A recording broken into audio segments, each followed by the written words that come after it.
Bonjour les runners, bonjour les sportifs, bonjour au petit monde de la course à pied, c'est Seb et c'est avec un grand plaisir que je vous retrouve pour un nouvel épisode grand format du podcast À côté de mes pompes, épisode 292 aujourd'hui. Et je voulais vous dire que la course à pied, finalement, c'est quelque chose de simple. Une paire de baskets, un short et c'est parti. Pas de règles, pas de contraintes, en théorie. Mais dans la réalité, on entend souvent: tu n'as pas le bon gabarit, ce n'est pas fait pour toi, tu n'y arriveras pas. Et pourtant, Vincent, lui, court depuis l'âge de 15 ans. Malgré un corps que certains jugeraient inadapté, il a toujours refusé qu'un chiffre sur la balance définisse ses limites. Passionné, déterminé, il a fait de la course à pied une véritable revanche sur les préjugés. Il témoigne avec sensibilité, humilité et humour dans son livre autobiographique Trop gros pour courir, paru aux éditions Mons, un titre qui claque comme une provocation. Mais courir, pour lui, ce n'est pas juste une histoire de dépassement, c'est une histoire de liberté. Une pulsion née un soir dans les rues de Marseille, inspirée par un certain Sylvester Stallone courant sur la plage. Une foulée après l'autre, Vincent construit son propre chemin. Il nous parle dans cet épisode sans filtre de ses épreuves, de ses rechutes, de ses victoires. Et il nous embarque dans l'un de ses plus grands défis, le marathon de New York. Un rêve devenu réalité. Une course mythique vécue avec le cœur et aussi les tripes et une sacrée dose de courage. Alors aujourd'hui, que vous soyez un coureur en quête de sens, un sportif en proie au doute ou tout simplement quelqu'un qui aime les belles histoires, cet épisode est fait pour vous. Écoutez-le, inspirez-vous-en, partagez-le et surtout ne laissez jamais personne vous dire que vous n'êtes pas fait pour courir, car le plus dur, croyez-moi, ce n'est pas de courir, c'est de croire que c'est possible. Trop gros pour courir, le récit de Vincent Maché, que je remercie d'avoir enregistré cet échange.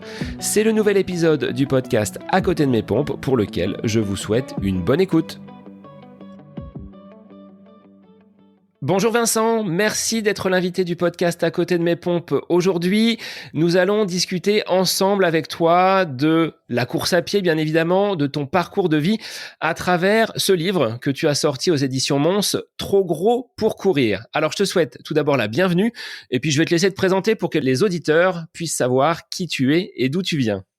Écoute, merci de ton accueil, Sébastien. C'est vraiment très sympa de ta part de m'accueillir sur ce podcast de passionnés, on va dire. Voilà, moi je m'appelle Vincent Maché, j'ai 54 ans, donc je cours vers mes 55. Et je pratique la course à pied depuis l'âge de 15 ans. Donc ça fera 40 ans l'année prochaine que c'est mon sport de prédilection.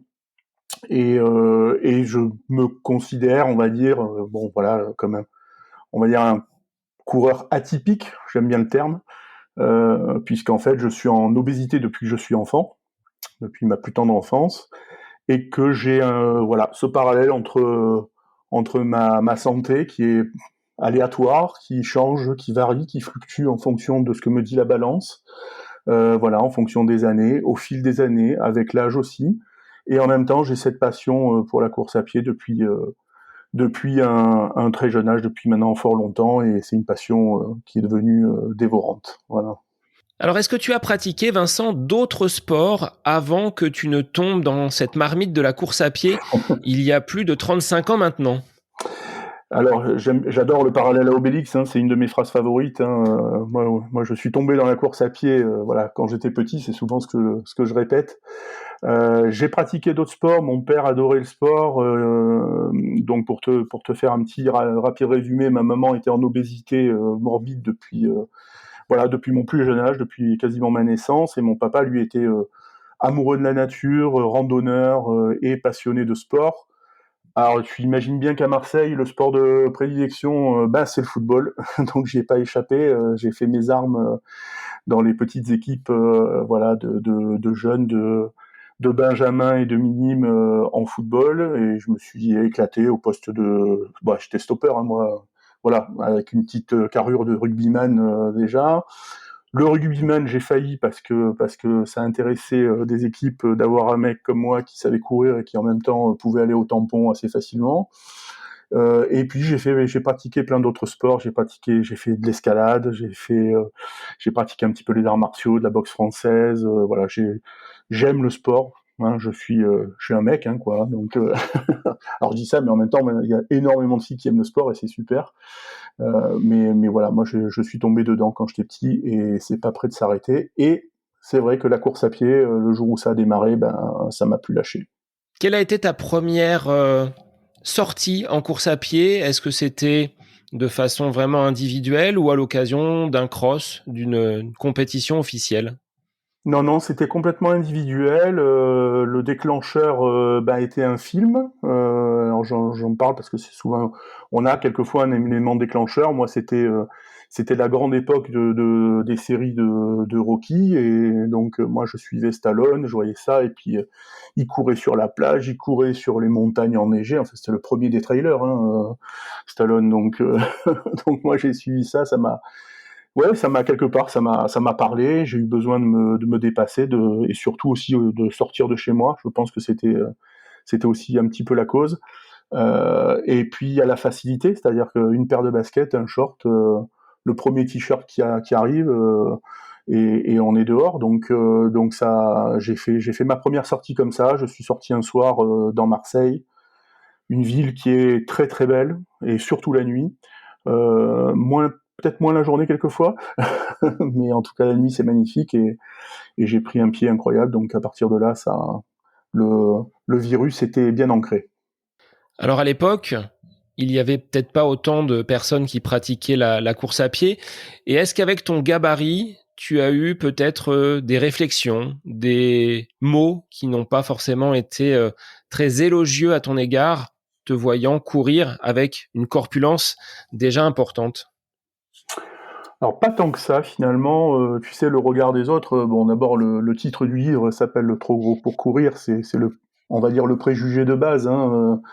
On est toujours trop ceci, trop cela, que ce soit la couleur de peau, la couleur des vêtements, la couleur de la taille, voilà, l'âge, voilà. Donc ou l'orientation sexuelle. Maintenant, on est toujours trop ou pas assez. Donc bah voilà, j'étais peut-être trop gros pour courir, mais en tout cas, je me suis pas posé la question du regard des autres.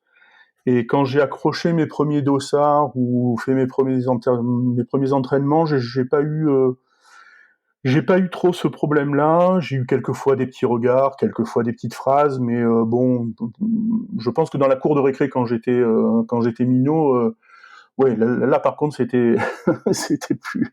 Les enfants sont cruels. c'était, mais bon, ça finissait en baston ou ce qu'on appelait les moulons à l'époque. Donc ça se réglait comme ça. En course à pied, j'ai tellement connu de bienveillance, de partage, de choses comme ça, que finalement, les petits regards, les petites critiques sont complètement anecdotiques, quoi. Surtout sur 40 ans, tu l'imagines bien. Alors, on parlait de cet héritage familial. Tu disais que ta maman était atteinte d'obésité morbide. Hmm. C'est cet héritage qu'elle t'a laissé et que tu portes aujourd'hui? Oui, alors heureusement, c'est pas le seul héritage qu'elle m'a laissé. J'ai pas eu d'héritage financier. En revanche, euh, En revanche, c'était une très belle personne. C'était une personne malade. Je l'ai connue toute ma vie malade. Mais par contre, c'était une personne d'une intelligence rare, qui avait une plume, qui écrivait très bien, qui écrivait des poésies, qui savait peindre, qui savait faire plein de choses. Malheureusement, la maladie l'a très vite rattrapé et a conditionné tout le reste de sa vie et de la nôtre au passage avec mon père. Mais cet héritage de la maladie, oui, c'est une des causes de mon état depuis mon enfance aussi.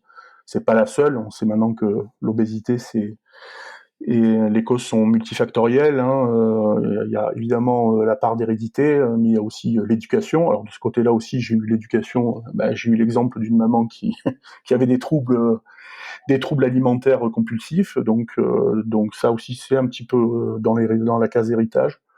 Mais bon, tu imagines bien que maintenant, avec les problèmes de sédentarité, d'anxiété, il y a énormément de causes qui viennent se greffer à ça et qui font de toute façon que l'obésité est devenue ce que c'est actuellement, c'est-à-dire presque une pandémie.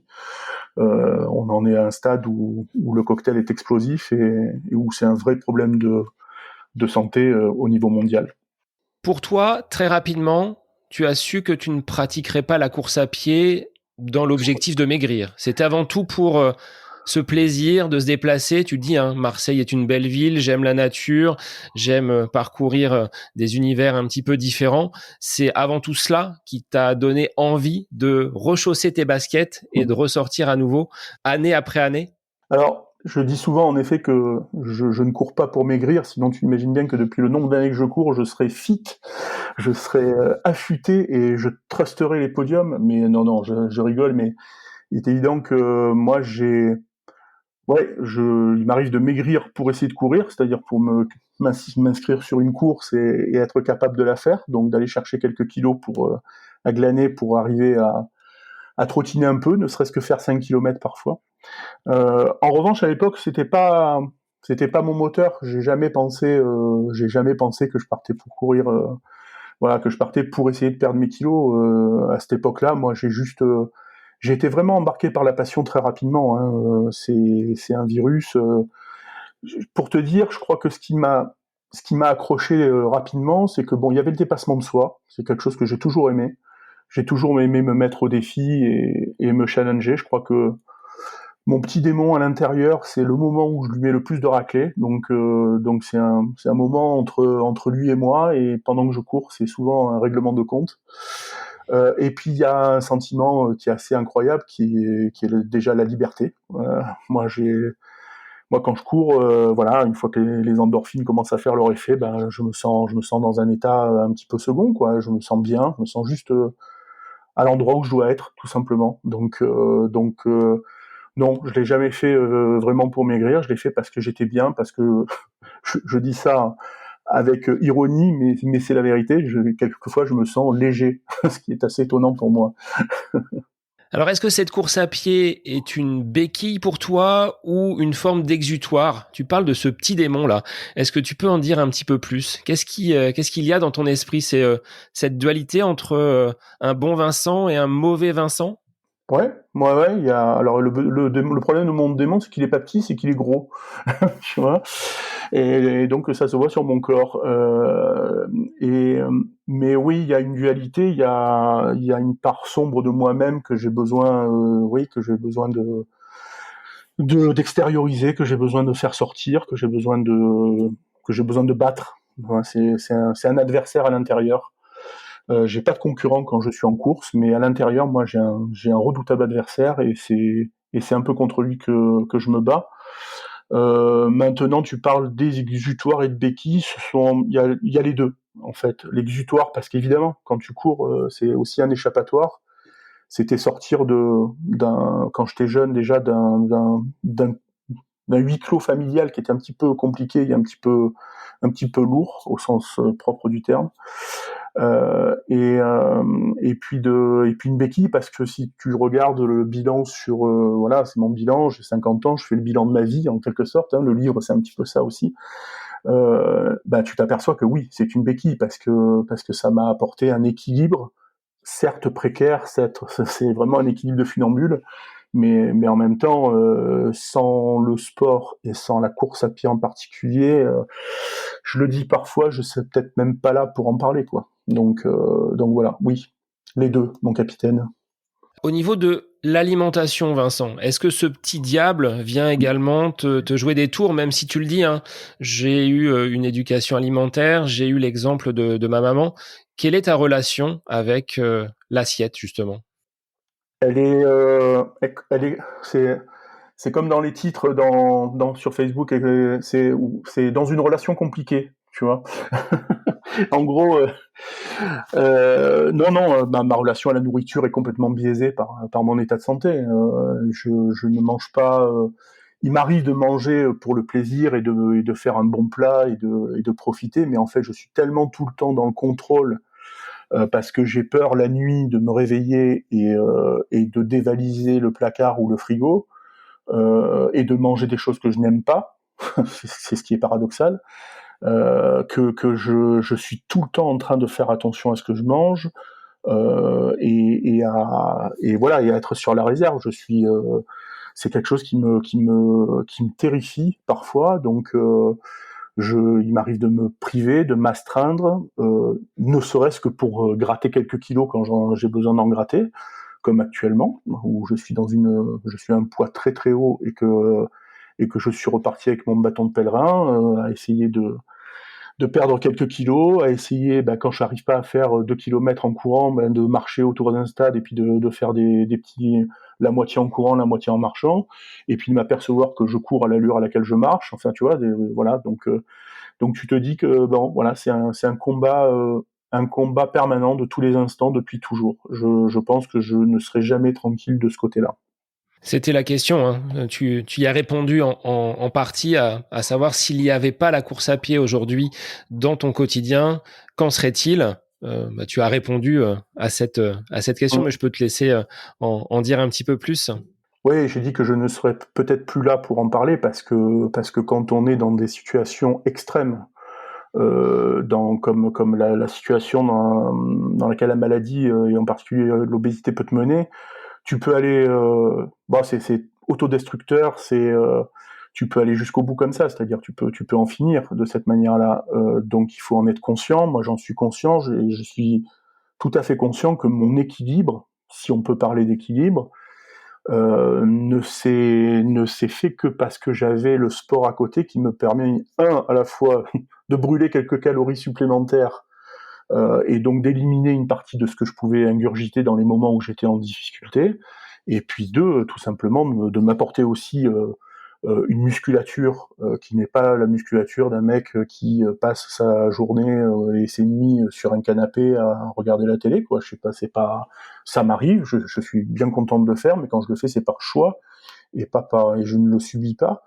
En revanche, moi, je suis une grosse pile électrique, quoi. C'est que j'ai besoin de bouger, je suis toujours en action et je fais tout le temps des choses pour mes enfants, pour la maison, voilà, pour moi, m'arrêter d'être en activité, c'est quelque part c'est mourir, quoi. Donc c'est hors de question. Et en ça, évidemment, j'imagine bien que la course à pied est un échappatoire, est une béquille, est un moteur et apporte un équilibre que je n'aurais de toute façon pas eu si je n'avais pas cette passion-là.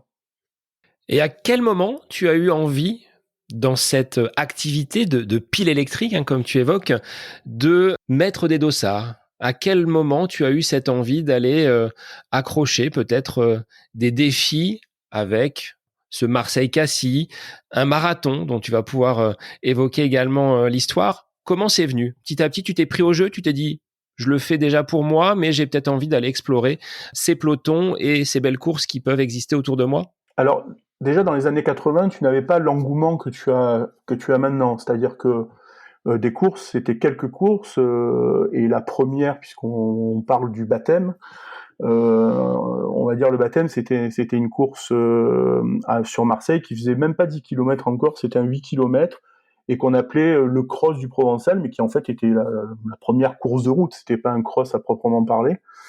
Et c'était une course sur bitume sur les grandes rues de Marseille, l'avenue du Prado, tout ça. Et moi, j'ai découvert ça tout simplement en piquant le journal à mon père, en lisant les pages sur l'OM, et puis d'un coup, je vois un entrefilet sur une course, tout ça. Ah, mais je me dis, c'est bien, c'est super, je m'entraîne comme un fou, je m'éclate. Ça fait des semaines que moi, je sentais comme un cador. Hein. J'étais vraiment, quand t'as 15 ans, tu t'imagines le meilleur athlète au monde, quoi, tu vois. Donc tu sublimes tout ça, quoi. Et donc je me suis inscrit à cette première course et ça a été un drôle une drôle d'expérience, puisque évidemment je suis parti en tête et que j'ai fini dernier et que j'ai très vite compris que ça allait être comme ça assez souvent. Mais en tout cas, ça, ça m'a emporté. J'étais fier quelque part de ce que je venais de faire, d'accomplir, même en étant dans dernier ou avant-dernier ou quelque chose comme ça, peu importe. Mais j'étais content, mon père était fier aussi, ça c'était aussi très important pour moi. Je pense que mon père qui me savait malade comme ma mère, me sachant sportif comme lui, je pense que quelque part ça a dû le rassurer. Et donc voilà, j'étais très content. Et évidemment après, j'ai commencé à regarder, et puis je te dis, il y avait pas toutes les courses que tu as maintenant. Maintenant, tu as un catalogue sur Internet, tu cliques, tu en as de partout. Non, il y a eu Marseille-Cassis, mais Marseille-Cassis, j'ai mis plusieurs années avant de me lancer dans l'aventure. Parce que pour moi, c'était la course des grands, des vrais, tu vois. Donc j'ai attendu d'avoir une certaine maturité et personnellement et sportivement, tu vois. Et alors, cette première participation à Marseille-Cassis, j'ai noté 2004 pour Ah bien, ton bravo. premier dossard C'est sur ça. cette course. Ouais. Qu'est-ce qu'il en a été, cette côte de la Gineste? Tu l'as pesté ou tu l'as apprécié? Tu vois, déjà, donc j'ai commencé à 15 ans et je me suis mis sur Marseille-Cassis en 2004, donc pas mal d'années plus tard, tu vois, une bonne dizaine d'années plus tard. Qu'est-ce que j'en ai déjà de se retrouver au milieu d'une. Alors, c'était une foule, c'est pas les foules de maintenant, hein, on n'est pas sur 15 000, 20 000 coureurs, on est sur, je crois, ça devait être 3 000 ou 5, peut-être 3 ou 5 000 coureurs la première fois où j'ai participé. Bon, peu importe, mais en tout cas, quand tu te retrouves au milieu de cette masse, tu dis déjà c'est fantastique. Le départ est devant le stade Vélodrome, donc tu te prends voilà, un grand joueur, un grand athlète. Enfin, je sais pas, il y a des sentiments, et en même temps, j'avais un trac de fou, quoi. En revanche, je m'étais préparé et j'avais déjà couru la distance et j'étais allé jusqu'à Cassis plus le retour, juste pour m'entraîner. Donc je savais, je connaissais mon allure, je connaissais la gestion de mon souffle, la gestion de mes jambes. Voilà, bon, j'étais dans un surpoids déjà important, mais j'étais plus jeune et puis pas dans le poids que j'ai actuellement. Donc je savais que tout était gérable, mais ça laisse toutes les courses ont leur part d'inconnu, et moi je partais complètement dans l'inconnu, mais avec le plaisir d'être sur la Gineste, le plaisir d'en chier dans la montée, de regarder au loin le Cap Canaille quand tu commences à descendre sur Cassis, et puis la descente sur Cassis où tu t'envoles un peu, quoi, parce que voilà, et puis après t'es vite rattrapé dans les dernières montées avant de rejoindre le port de Cassis, et l'euphorie à l'arrivée, quelque chose, voilà, ouais, enfin, j'ai vécu ça avec l'âme d'un enfant, quoi. Donc j'étais juste heureux, quoi, tout simplement. Habitant dans cette région, tu as la chance de pouvoir peut-être mêler également des espaces naturels. Est-ce que ta pratique a toujours été orientée vers le bitume ou est-ce que tu panachais un petit peu ce que tu évoquais, ces randonnées avec ton papa, des expérimentations un petit peu en trail? Quelle a été ta pratique et comment elle a évolué? Est-ce que ça a toujours été le bitume ou est-ce que tu as, par moment, eu ces envies de liberté avec la pratique nature de la course à pied? Alors, historiquement, moi, je viens du bitume, je viens du macadam. Je suis un bouffeur de goudron, quoi. J'adorais ça. Moi, à un moment, j'aurais bien aimé faire comme Forrest Gump, traverser les États-Unis par la route 66 et ne jamais m'arrêter. Enfin bon, moi, les longues lignes droites, tout ça, rien ne me gêne dans tout ça. Il y a quelque chose quand je te parle quelquefois des règlements de compte avec moi-même, voilà, il y a des moments où tu pars dans la tête et ailleurs, et de toute façon, tu regardes les paysages et puis tu avances. Et donc voilà, moi j'ai toujours aimé la route. Je viens de là, c'est mon histoire. Et puis par contre, c'est vrai que j'avais le rapport à la nature qui a toujours été là, puisque mon père m'emmenait en randonnée dès qu'on pouvait, même quand ma maman était hospitalisée, c'est-à-dire quasiment toute l'année. On partait, et l'été on s'arrangeait pour partir en montagne et puis faire de la rando dans les Alpes, en Savoie, voilà. Donc j'ai toujours adoré ça. En revanche, le trail est arrivé plus tard. D'abord, il est arrivé plus tard dans nos vies de passionnés de course à pied, hein. C'est un phénomène, on va pas dire récent maintenant, mais ça commence, c'est pas aussi lointain que le jogging, on va dire, qui a quelques années de plus.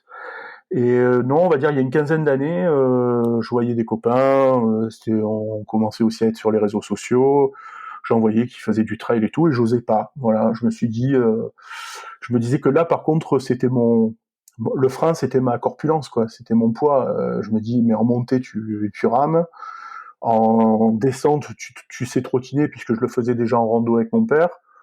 Donc, mais j'osais pas m'inscrire à un truc comme ça. Je me suis dit, c'est pas pour toi, quoi. Et puis, à un moment, j'ai commencé à regarder les copains qui me chauffaient le soir, en me disant, bah, vas-y, on s'inscrit tous et tout. Bon, et puis moi, il faut pas me chauffer trop longtemps.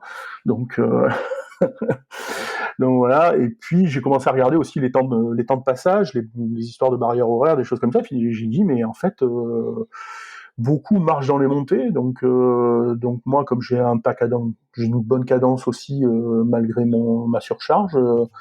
C'est peut-être jouable et donc je me suis lâché et j'ai bien fait parce que c'était le moyen pour moi de fusionner ma passion pour la nature et la randonnée et la course à pied. Donc tu imagines que j'ai pris un pied total dès le début, quoi.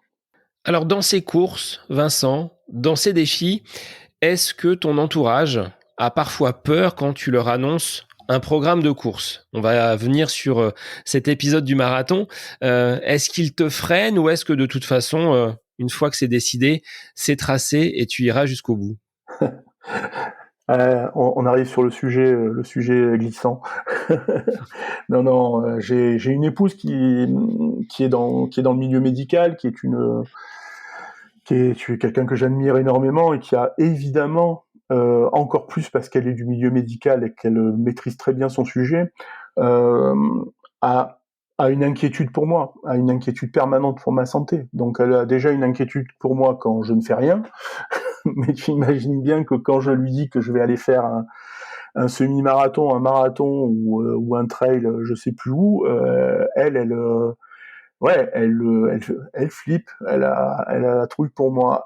Donc souvent, elle essaie de discuter ou de me dire non, mais ce serait bien de. Bon, et moi, comme je lui dis, ben moi je te suis quand on va au musée ou quand on va chez Sephora. Ben voilà, moi je te demande pas de me suivre, mais en revanche, moi ma liberté elle est là et quoi qu'il arrive, je sais que sous mes airs de bonhomie et de quelqu'un de jovial et plein de concessions et voilà, je suis quand même relativement têtu. Et quand j'ai une idée en tête, je l'ai pas ailleurs. Et quand j'ai un projet en tête, il faut que j'y aille, quoi. Voilà. Donc je ne m'interdis rien. Quand j'ai un challenge, quand j'ai un défi, une fois que c'est verrouillé, moi j'y vais. Est-ce que c'est passé, ces défis, ces challenges, par des examens médicaux préalables pour savoir si tu étais en mesure de les réaliser, ou est-ce que tu fais fi de ces recommandations parce que tu sais, avec ton expérience, que tu en es capable? Tu l'as dit, hein, j'ai expérimenté le cross du Provençal, Marseille-Cassis, de monter derrière sur des distances un petit peu plus longues. Est-ce que ça a nécessité l'accord du milieu médical ou pas du tout? Alors si je demandais à chaque fois l'accord du milieu médical pour faire un truc, là aussi, c'est comme avec mon épouse. Je pense que j'aurais toute une liste de choses à ne pas faire. Et puis finalement, je resterai là par contre le cul vissé sur mon canapé. Donc c'est pas possible, c'est pas possible. Tu imagines les orthopédistes, il y a des métiers comme ça. Enfin, où j'ai eu des discussions avec eux. Je leur ai dit, mais bien sûr que je joue avec mes genoux, je joue avec mes hanches, je joue avec mon dos. Par contre, je me prépare pour. Et là, par contre, c'est la différence peut-être avec une personne en obésité qui n'a jamais fait de sport et jamais fait d'activité physique.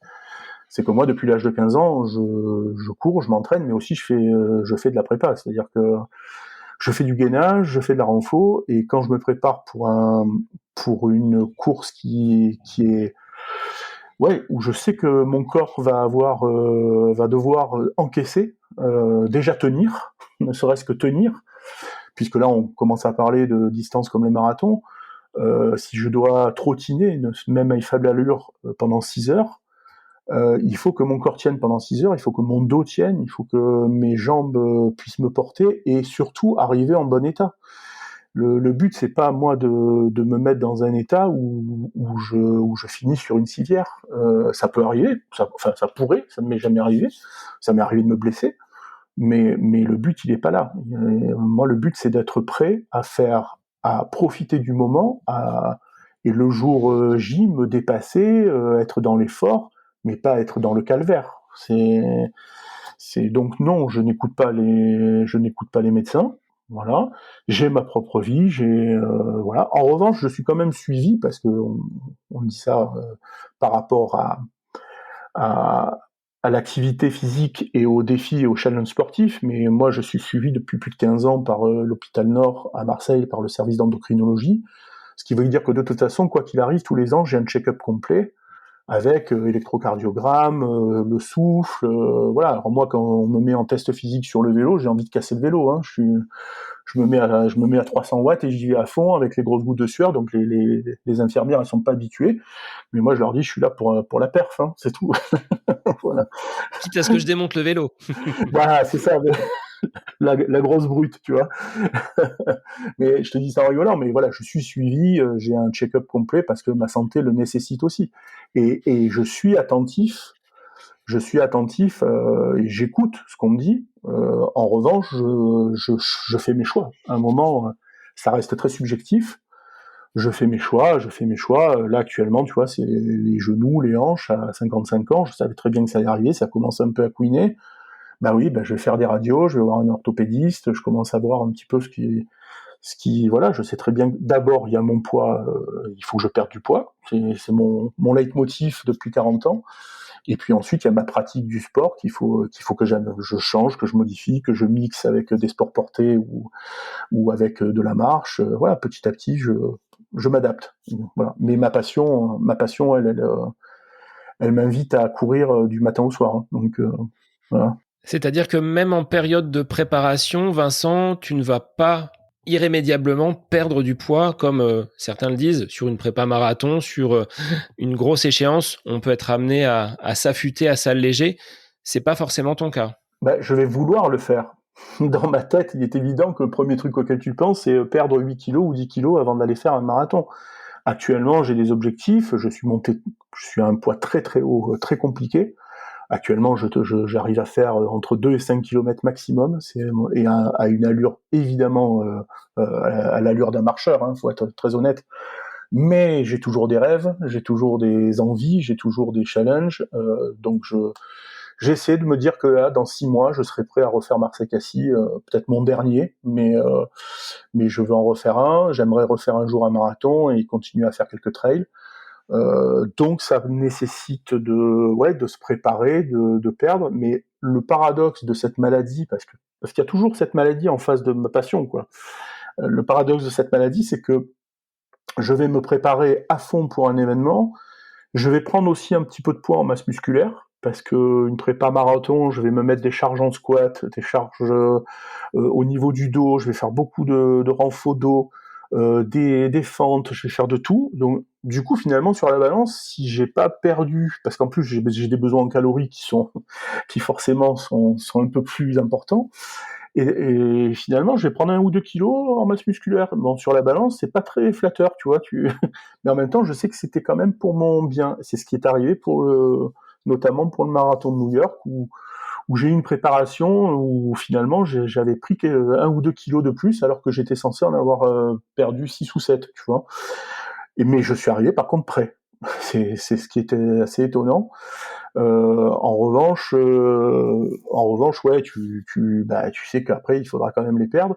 Ce qui peut arriver aussi, c'est que les veilles de course, un tempérament comme le mien, vu que je me mets une pression quand même assez importante, tu es soumis à l'anxiété. Qui dit soumis à l'anxiété chez moi, c'est la dérive, c'est-à-dire que je peux avoir des compulsions alimentaires la veille d'une course, alors que je suis censé avoir pris mon plat de pâtes et être, tu vois, et ben en fait, une sorte de stress que je vais me mettre, je vais manger un truc que je devrais pas la veille d'une course. Bon, le lendemain, c'est sûr que je l'ai éliminé, mais tu vois, c'est contradictoire. Alors cette fameuse course outre-Atlantique, du côté de New York, comment est-elle venue? Parce que je crois qu'il y a un petit lien avec une histoire familiale, même si tu vas me dire, je ne choisis pas mes courses que par le lien familial, mais Non, bien sûr que non. celle-ci, elle avait une petite consonante avec l'histoire de ta maman, justement. Ouais, mais elle vient d'assez loin, parce que d'abord, quand tu aimes la course à pied, tu commences, voilà, tu commences petit, puis après tu fais un 10 kilomètres, puis un jour tu te dis, ah, putain, mais je suis pas capable de faire un semi, puis tu fais un semi, et puis un jour tu te dis, je suis pas capable, non, je serai jamais capable de faire un marathon, pof, tu arrives, tu commences à faire 25-30 kilomètres, tu te dis, ah, mais tiens, un marathon, c'est faisable. Donc je me lance sur un marathon à Marseille, voilà, c'est fantastique, j'arrive, je suis heureux, puis je tente le coup d'un marathon à Paris, mais pour moi déjà, hors histoire de famille, le marathon, la mecque du marathon, le Graal, c'est New York, quoi. Déjà d'aller aux États-Unis, d'aller voir ce pays, d'aller voir cette ville, c'était déjà un rêve de gosse. Et puis en effet, il y a l'histoire de famille, puisque ma maman avait vécu 2 années aux États-Unis, et avec un passage assez long à New York, et donc c'est des souvenirs d'enfants où à l'époque il n'y avait pas toute la vidéo, tous les machins, tout ça, donc on avait des soirées diapositives, on déroulait un écran dans le salon et on cliquait, on mettait les diapos, voilà, donc elle me faisait voir Disney World, Disneyland, la Floride et New York, et moi New York, il y avait un truc, un aimant, quoi. C'est comme un aimant. J'ai eu envie. Et tu imagines bien, pour le coureur à pied que j'étais, qui commençait à passer la barre des 40 kilomètres, il fallait que j'aille à New York impérativement. Donc ça a été le cas pour fêter mon 40e anniversaire. Voilà, ça a été le plus beau cadeau de ma vie. Hormis mes enfants, bien sûr. Hein, puis... Alors, cette préparation du côté de New York, elle t'a demandé combien de temps? Et c'est à ce moment-là que tu as intégré le renfort, le gainage, ou est-ce que tu l'avais déjà intégré auparavant, mais avec un accent un petit peu plus important pour tenir, tu l'as dit, sur la distance et sur ces nombreuses heures de course? Alors je l'avais pas auparavant. Moi, j'étais voilà, coureur amateur, mais coureur, c'était pas je le pensais pas comme ça. Et puis il s'est avéré que j'ai fait la rencontre de coachs spécialisés en fait ils entraînaient des athlètes de haut niveau, des triathlètes, voilà. Et il y a eu une rencontre, il y a eu en plus une émission de télé sur M6 qui m'a suivi, donc c'était tout un truc. Et je me suis dit que cette préparation qu'ils me proposaient, en échange de passer à la télé, d'être suivi par les caméramans, mais c'était une aubaine pour moi pour préparer New York, parce que j'avais déjà vécu le marathon, et j'avais vécu les lendemains de marathon où, où voilà, j'étais comme tout le monde, comme un zombie, à pas savoir marcher, à plus savoir marcher. Voilà, évidemment, je m'étais éclaté, mais j'avais aussi subi physiquement.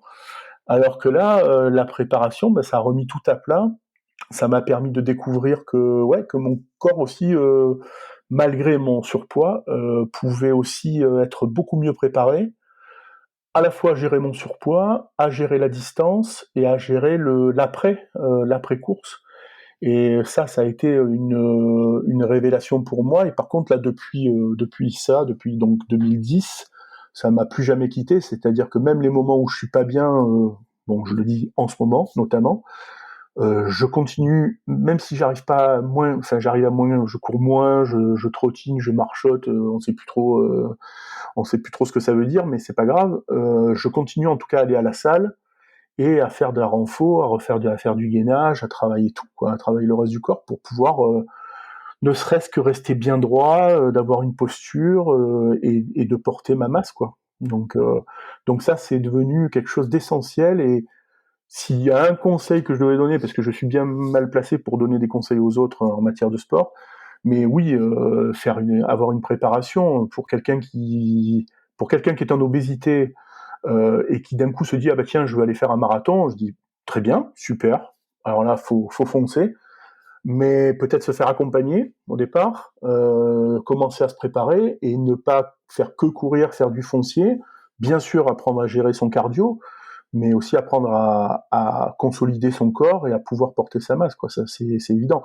Et c'est la même problématique pour tous les gens qui ont d'autres problématiques de santé que l'obésité, hein. Et même pour quelqu'un normal. De toute façon, un athlète de haut niveau, s'il se prépare pas physiquement et qu'il n'a pas une prépa vraiment aux petits oignons, musculaires et compagnie, c'est rare que ceux-là, on les retrouve sur les podiums, quoi, hein. Et du côté de New York, alors, comment s'est passé après cette longue préparation la course? Est-ce qu'elle a été fidèle à ce que tu l'imaginais, avec ces différents lieux, ces différents quartiers, cette ambiance que tu as dû percevoir tout au long de la course? Est-ce que tu peux en dire deux mots, voire un petit peu plus, parce que je sais que tu es bavard, pour les auditeurs? Ouais, je suis plus bavard que meilleur que bon coureur, hein, je te le dis. Mais bah, écoute, c'est aller au-delà de mes espérances. C'est-à-dire que tu t'imagines toujours que tu vas vivre quelque chose d'unique. Tu pars en te disant ouais, voilà, je signe pour un défi, pour un challenge, pour un rêve. Mais en fait, ça c'est un mot. Mais après, quand tu es sur place, tu peux être déçu, ça peut être déceptif. là en l'occurrence New York, déjà quand tu vois la ville, tu dis c'est juste fabuleux. Le départ, le village de départ avec le pont Verrazzano, voilà, enfin c'est un kiff du début à la fin. C'est une sorte d'aventure concentrée en fait. Tu vois, tu vis plein de choses à l'intérieur de cette course. Alors l'avantage que j'ai peut-être par rapport aux élites, c'est que moi, je mets 6 heures pour le faire, donc j'ai plus le temps d'en profiter. Mais non, non, je dis ça en rigolant, mais déjà, tu as la tête levée tout le temps, parce que entre les gratte-ciel, les choses à voir, machin, puis des choses que tu as vues dans les séries télé de ton enfance, tu vois, dans les Starsky et Hutch, dans les choses comme ça, quand tu passes dans Harlem, quand tu passes dans Brooklyn, tu as l'impression de reconnaître des décors que tu as déjà vus, qui te sont familiers finalement. Bon, puis tu as les gens. Et là aussi, tu as une ambiance qui est très particulière, puisque tu es quand même dans le berceau de la musique du monde. Donc, tous les groupes qui sont sur le côté, ça joue, et ça joue très bien. Voilà, c'est pas du baloche. Voilà, ça envoie du lourd. Les gens t'encouragent du début à la fin. Moi, tu penses bien que je suis dans le dernier quart, voir ouais, peut-être les 2000 derniers coureurs, tu vois, et les gens continuent à t'encourager, quoi. C'est un truc de fou. C'est phénoménal, quoi. Donc tu es porté.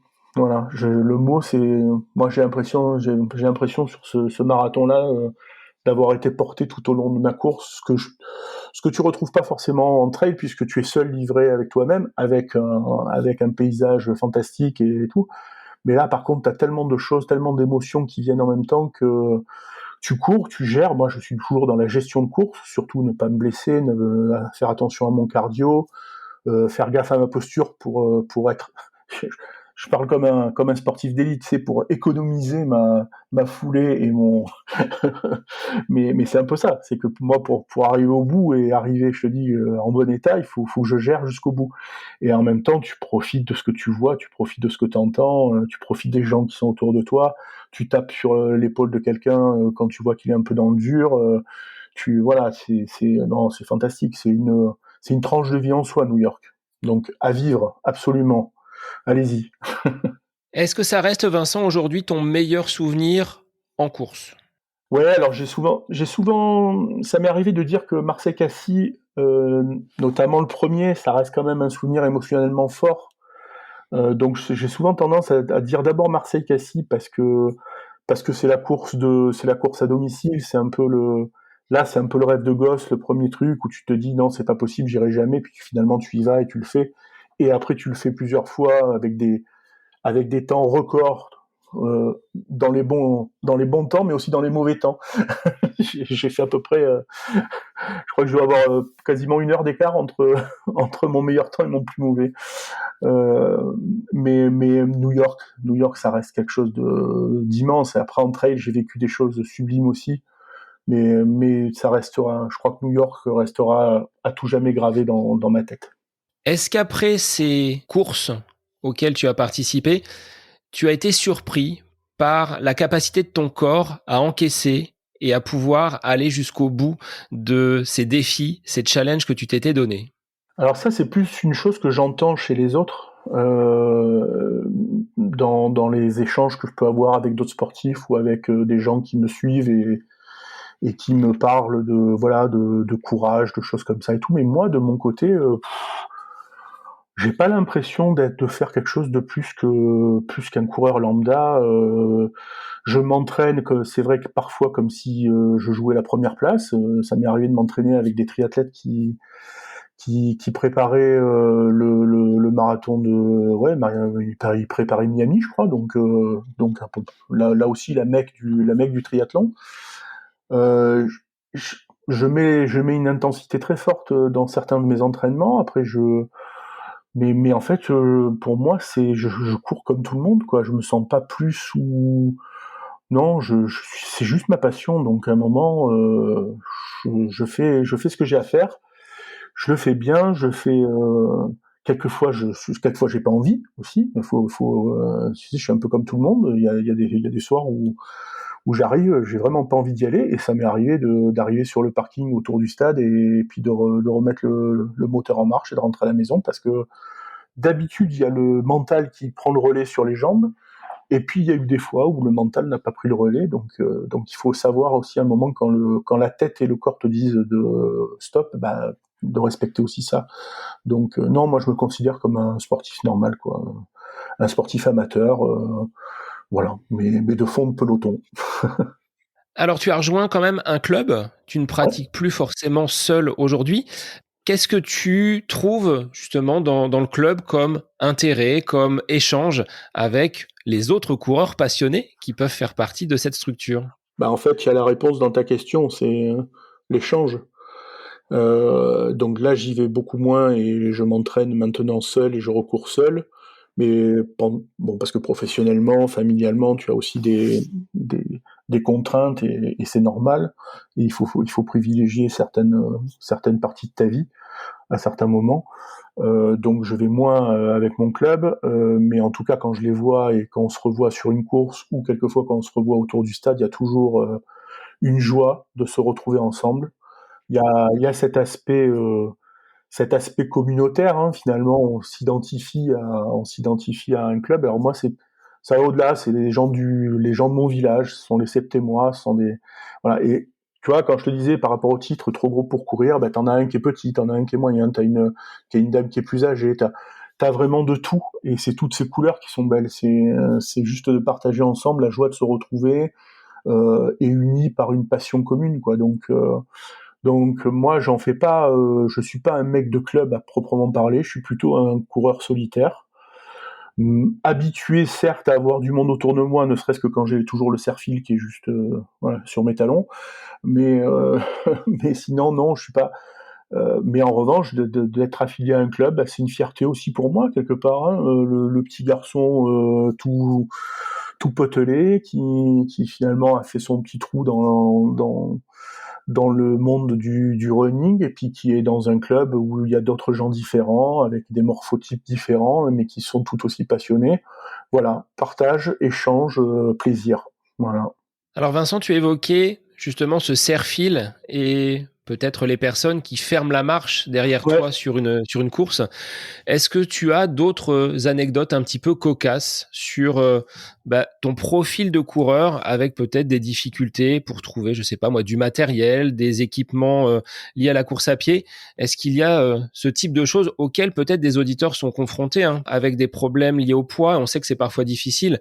Aujourd'hui, peut-être que les marques essaient de faire un petit peu plus pour intégrer tout profil de coureur dans leur panoplie d'équipements.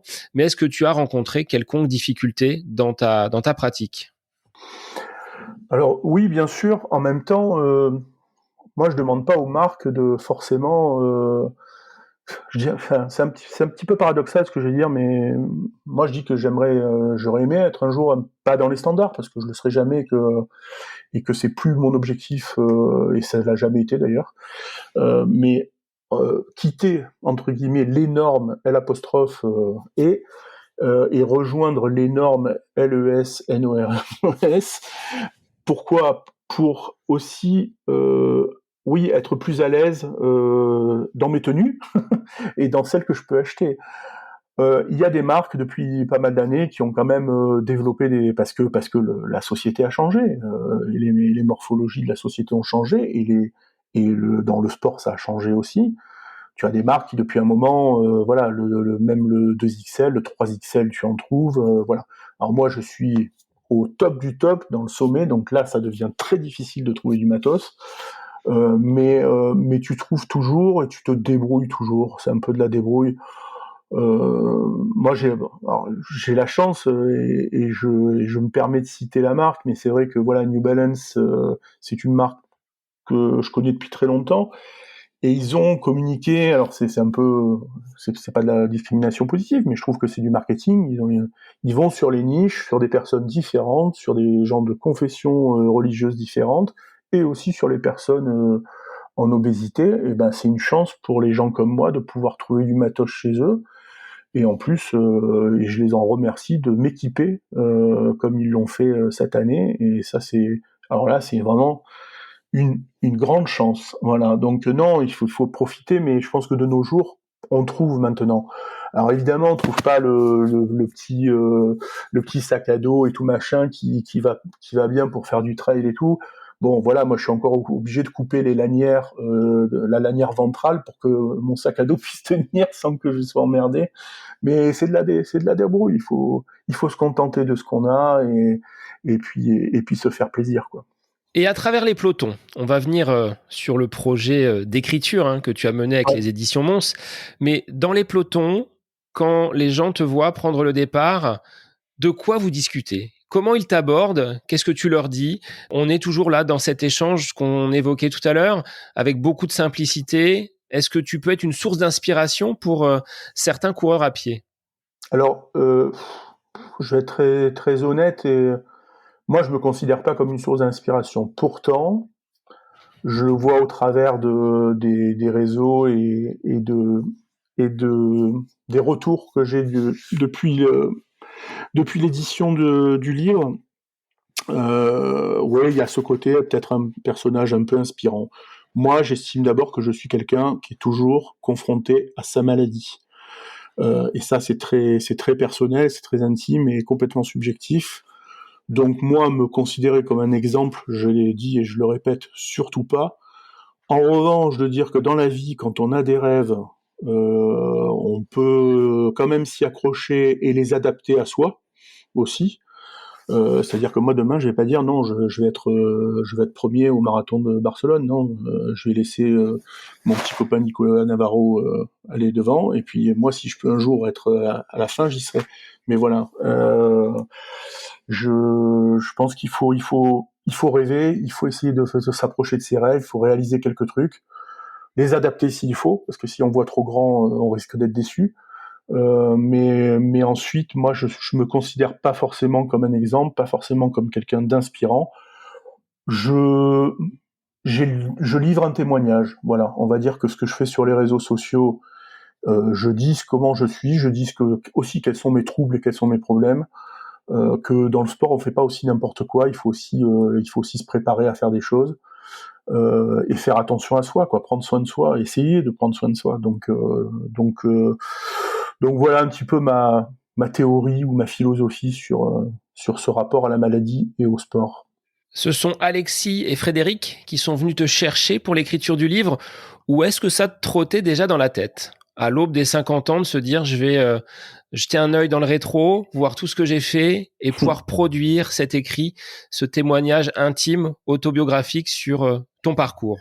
Alors c'est un ensemble de rencontres. C'est-à-dire que moi j'ai écrit d'abord pour moi.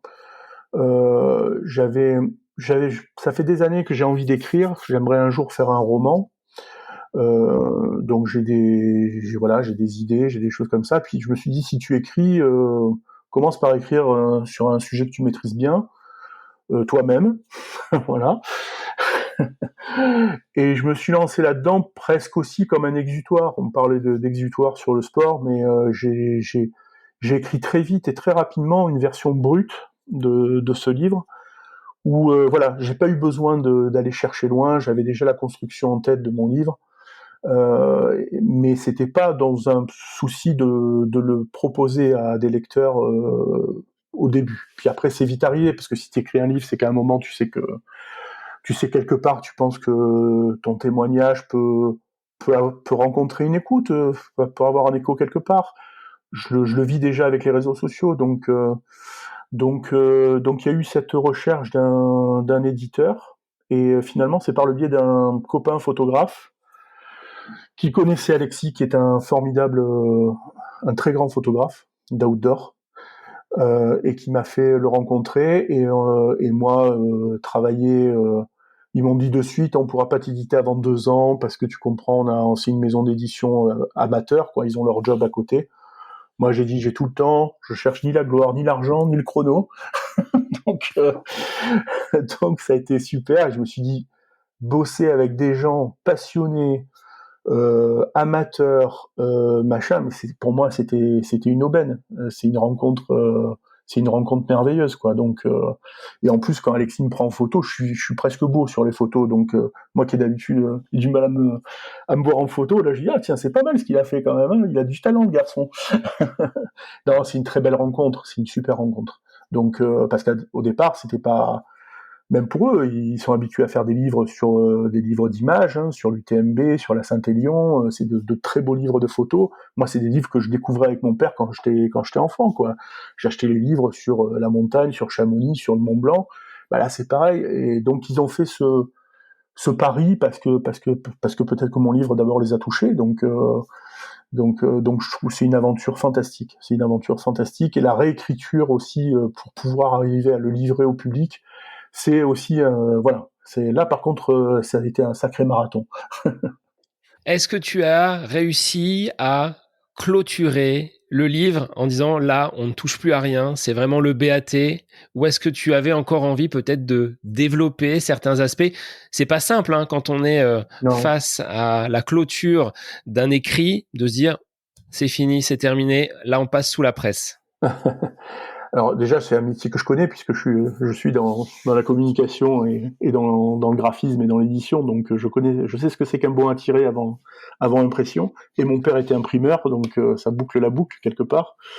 Mais non, il y a eu une discussion à un moment avec mon éditeur parce que sur la densité du livre, il me disait tiens, il faudrait peut-être quelques pages de plus, donc moi, j'étais partant et j'avais réécrit une quarantaine de pages sur un chapitre supplémentaire où où je gardais ma dérision, mon sens de la dérision et puis voilà une écriture assez un petit peu engagée quoi, à ma sauce quoi. Et puis c'était une partie qui démarrait avec le Covid, qui a été aussi une histoire qui nous a tous touchés, qui a touché le monde entier, mais quelque part a touché aussi les sportifs et les coureurs que nous sommes, voilà, où on a été obligé de s'adapter. Et ça a été très curieux comme adaptation. On a vécu des choses, je pense, chacun a eu plein d'anecdotes, que ce soit sur son balcon, dans son jardin, ou à faire des fausses brasses sur son lit. Mais je crois qu'on a tous vécu des trucs assez étonnants. Et donc il y a un sujet comme ça où j'avais démarré par ça, et puis d'autres sujets qui me tenaient à cœur. Autour d'autres personnes aussi qui sont plus en difficulté que moi, puisque moi j'avance très bien, mais le monde du handicap ou des choses comme ça qui sont des sujets que j'aime bien aborder. Et puis avec l'éditeur, on a vu que c'était pas la même histoire, et donc on a préféré dire ben il vaut mieux que ce soit un certain nombre de pages, un certain nombre de voilà que mon histoire, tout ce que j'avais envie de dire en tout cas à ce moment-là est dans le livre, et je pense que ça se ressent quoi. Il y a toutes mes émotions, il y a tout mon parcours de vie. C'est une tranche de vie, voilà. Et il y aura pas de suite possible, et je pense que j'en ai pas envie non plus. Ou alors il faudrait vraiment que je perde 50 ou 60 kilos et que je dise que je fasse une suite maigre, mais ça arrivera jamais. Voilà. Le titre, Vincent, c'est toi qui en es l'auteur, trop gros pour courir, ou est-ce qu'on te l'a soufflé? Alors c'est un titre partagé. C'est partagé parce que le titre initial, et je peux le dire, hein, j'ai pas de souci pour le dire. Moi, j'étais parti quand j'avais écrit mon premier jet, c'était Autopsie d'un marathon, et avec Psy PSY, tu vois. Mais pour moi, il était assez évocateur d'une certaine partie de ma vie aussi et de ma vie familiale. Après, à un moment, en discussion avec mon éditeur, on partait. Et moi, j'aime bien les punchlines. Voilà, comme je te dis, je suis dans la com, donc je viens de la publicité aussi. Et ce titre-là, pour moi, c'est la base du préjugé, et c'est un préjugé qu'on a trop entendu. Je dis trop justement, tu vois, mais qu'on entend tout le temps, quelle que soit notre problématique. Hein. Moi, c'est ma santé, c'est l'obésité, mais pour d'autres personnes, à chaque fois, voilà, il y a toujours un problème, voilà, qui plaît pas aux autres. Donc moi, j'étais a priori trop gros pour courir, et ben le livre démontre peut-être un petit peu le contraire, et en tout cas une approche très voilà une façon de vivre, un art de vivre qui est le mien et qui est un peu l'antithèse de ce titre. Quel est le message que tu transmets lorsque tu es en dédicace? Je sais que tu étais dernièrement du côté de la Suisse, au sein Ouais, d'un hôpital. ouais. Quels sont les retours? Qu'est-ce que tu as comme message à transmettre aux auditeurs et également à tes futurs lecteurs? euh, alors déjà, je reçois beaucoup de messages et je reçois beaucoup de témoignages qui sont très touchants. Je pensais pas que je, quand je me suis lancé dans cette aventure, je me doutais bien qu'il allait y avoir des échanges et des choses possibles, mais j'étais loin de m'imaginer que je recevrais voilà, des messages comme j'en ai reçu de gens qui viennent soit de la course à pied, soit de l'obésité, de la maladie, soit des deux, soit d'autres maladies, des maladies invisibles. Donc je vais pas les citer, mais il y a des gens qui me touchent beaucoup. Alors là, en effet, peut-être que pour ces personnes-là, je suis quelque part une sorte de petite inspiration qui va dire, ben ouais, mais mettre des baskets ou prendre un vélo et faire un truc, je peux le faire, quoi. Voilà, faut pas. Si j'ai un conseil dans la vie, en tout cas moi, c'est ce qui m'a permis d'avoir une boussole et d'avoir un phare, c'est de me dire de pas faire comme mes parents qui se sont interdits des choses pendant toute leur vie, qui sont partis peut-être un peu tôt à mon goût et qui n'ont pas réalisé leurs rêves. Moi, j'ai mis mes rêves à mon niveau. Il y a certains rêves que je pourrais jamais réaliser, mais c'est pas grave. J'ai réalisé déjà certaines choses voilà, qui sont dans mes valises, c'est dans mon cœur, c'est dans ma tête, et moi, la seule chose que je peux dire aux gens, quoi que vous fassiez, que ce soit une guitare à la main, en train de peindre sur une toile, d'écrire, vivez vos passions, quoi. Vivez vos passions à fond, adaptez-les à l'état dans lequel vous êtes au moment où vous le faites, parce que ça, on n'est pas maître, on n'est pas tous égaux sur la balance déjà, et dans la vie, mais au moins vivez vos rêves, faites des projets, allez-y, foncez, quoi. Si vous avez des envies, il y a des barrières qui sont faciles à faire sauter, quoi. Donc, euh, donc voilà, faut arriver à les enjamber malgré le poids. Alors Vincent, on parlait de rêves, de courses. Est-ce qu'il y en a aujourd'hui qui t'attirent à nouveau, au-delà de New York, qui était, tu l'as dit tout à l'heure, hein, c'était le Graal à la fois pour ce que New York représente, la Mecque, on va dire, de la course à pied. Est-ce qu'il y a des compétitions auxquelles tu souhaiterais prendre part et qui te font rêver aujourd'hui? Alors des compétitions ouais, des sorties aussi. J'aime la rando. J'ai fait de la rando alpine. J'ai envie de retrouver les sommets. C'était même un projet pour dès cet été, mais qui va être reporté. Je suis jamais à une année près. De toute façon, voilà, moi, d'abord c'est poids dépendant et c'est physiquement dépendant aussi. C'est-à-dire il faut une préparation quand même. Une préparation minimum et donc oui, j'aimerais retrouver les hauts sommets et les glaciers, donc ça c'est un projet off, on va dire. Et puis ensuite en compétition, bah, je te l'ai dit, je veux faire un comeback, mon jubilé sur Marseille-Cassis. Et puis j'aimerais refaire un marathon une fois dans ma vie, donc je sais pas si mon état me le permettra dans les années à venir, mais si je peux, il est évident que tu me verras un jour au départ d'une grande course. En tout cas, continuer à mettre des dossards, ça c'est certain. Pas plus tard que cet été, je serai sûrement du côté de Serre Chevalier, où j'ai beaucoup d'amis et où je vais aller voilà, refaire au moins 10 km, faire deux, trois épreuves. Les trails aussi, je vais continuer à essayer d'en faire. Après, on verra aussi ce que me dictent mes genoux, mes hanches, mais c'est, il n'est pas prévu que j'arrête tout de suite, donc voilà. Et puis, j'en parle dans le livre. Voilà, je rêve depuis que je suis enfant d'aller dans le désert. Je suis jamais allé dans le désert et je rêve de dunes, je rêve de grandes étendues. Voilà, j'ai jamais vécu. Il faut s'y préparer, donc hors marathon des sables, parce que physiologiquement, je sais que je ne serais pas capable d'enchaîner des distances comme ça tous les jours. Mais là aussi, le rêve sera adapté à mon état du moment. Mais il n'est pas exclu qu'un de ces jours, tu me vois voilà, au milieu d'un grand bac à sable.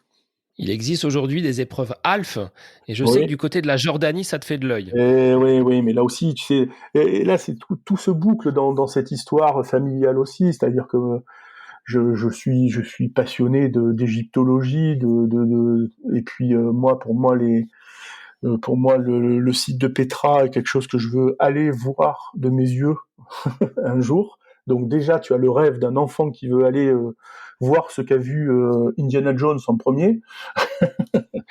Mais donc je veux y aller après Harrison Ford. Non, non, je veux aller là-bas et puis je veux aller courir dans le désert. C'est évident. Donc c'est des rêves de gamin et je sais pas par quel moyen encore.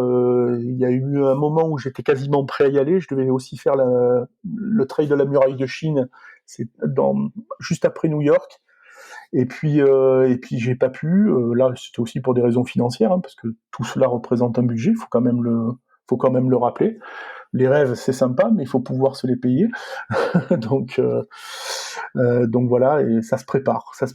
Et malgré mon état actuel qui est vraiment pas top du tout, ben je garde ma machine à rêve ouverte. Je continue, je te dis, à faire des petites séances d'entraînement. Alors quelquefois c'est que 45 minutes. C'est ce que je peux quand je peux, ce que je peux donner, ce que je peux mettre. Mais c'est toujours avec dans un petit coin de ma tête un projet. S'il est dans 6 mois, il est dans 6 mois. S'il est dans un an, il est dans un an. Mais en tout cas, il est là. Voilà. Donc ça, je lâcherai jamais de ce côté-là. Est-ce qu'à un moment donné, tu as peur de ne pas pouvoir et de ne plus pouvoir courir? Est-ce que ça a germé déjà dans ton esprit ce petit diablotin là avec qui tu combats sur les courses? Est-ce qu'il t'a peut-être déjà mis en difficulté par rapport à cette problématique? Ouais, bah oui. De toute façon, quand tu cours en grand surpoids depuis ton plus jeune âge, tu es rattrapé par la patrouille à un moment, hein. Donc je pense qu'il n'y a même pas besoin de courir en surpoids. J'ai des copains athlètes de haut niveau qui ont des prothèses de genoux à 40 ans, hein. Donc à un moment donné, faut juste être réaliste. Alors, est-ce que ça va m'assagir? Je suis pas sûr. J'ai pour projet de m'acheter un vélo, un VTT électrique, tu vois, pour commencer un peu à me dire, à faire la transition et pouvoir continuer à aller en colline et m'entretenir et prendre du plaisir aussi. Mais ça ne sera jamais le même plaisir que de courir. J'ai jamais rencontré quelque chose d'aussi fort que ce que je ressens en course à pied.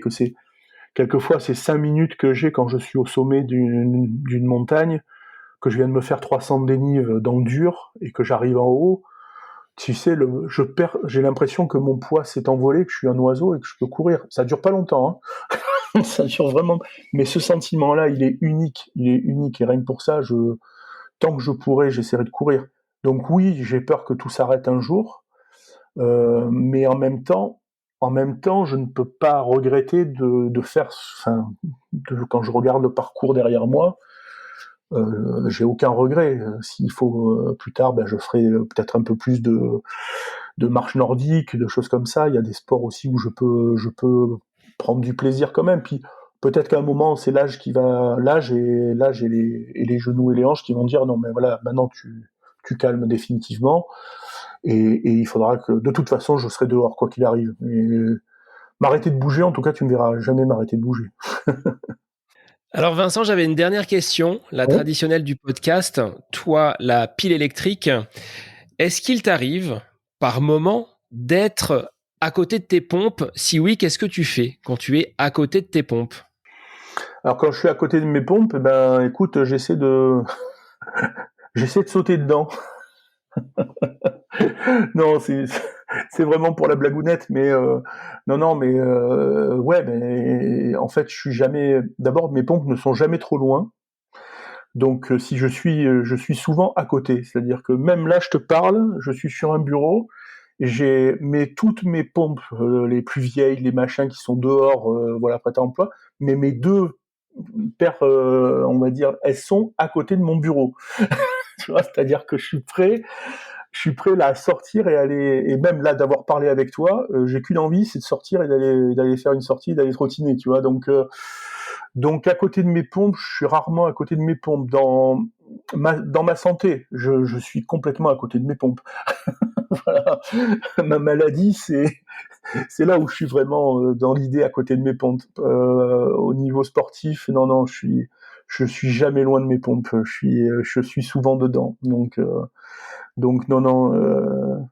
Voilà, je sais pas si c'est la réponse à laquelle tu Ah attendais, mais c'est ta réponse, hein. mais c'est la réponse. Voilà. Je te remercie. Et moi, j'avais cette dernière petite phrase parce que on a échangé par téléphone pour préparer l'épisode. Et je me disais, derrière ce coureur de gros niveau, Ouais, j'ose employer cette bien expression-là, sûr, bien sûr. derrière ce colosse, eh bien finalement, j'ai trouvé quelqu'un avec une grosse générosité, beaucoup de sensibilité et beaucoup d'humour. Et je te remercie d'avoir accepté l'invitation du podcast, Vincent. Alors écoute, Sébastien, c'est beaucoup trop d'honneur. Déjà que j'ai les chevilles qui enflent naturellement, tu vas me les faire enfler encore plus. Mais non, mais en tout cas, c'est moi qui te remercie. Je suis vraiment heureux de partager. Tu vois, je parle, je suis affable. J'aime parler et j'aime échanger sur cette passion commune. Et donc, je te remercie de m'avoir donné, le micro. On a réussi à le faire marcher pour cet épisode et je suis très très content d'avoir pu échanger avec toi et avec les auditeurs qui écouteront. Voilà, c'est une joie pour moi. Merci. Par quel biais, Vincent, les auditeurs peuvent venir vers toi s'ils ont des questions, s'ils veulent aller lire ce livre trop gros pour courir, publié aux éditions Mons? Je te laisse en dire quelques mots. Alors c'est la minute publicitaire. Donc non, moi je suis sur Facebook depuis de nombreuses années à mon nom, hein, Vincent Maché, et puis sur Instagram depuis quelques années aussi, puisque c'est un des médias, voilà. Mais je serai sûrement jamais sur TikTok parce que voilà, à un moment faut savoir se calmer un peu. Mais c'est là où on peut me retrouver, où je raconte un peu. Alors je raconte pas toujours. J'ai pas 100 000 choses à raconter non plus, hein. Je fais pas une course toutes les semaines, machin, mais je raconte aussi un petit peu mes états du moment. Voilà, donc c'est toujours aussi empreint d'humour. Tu imagines bien que moi, s'il y a pas de dérision, c'est même pas la peine d'y penser. Et puis le livre, lui, il fait son petit bonhomme de chemin. Je sais qu'on peut le retrouver sur Internet, donc chez Jeff Bezos et toute la bande.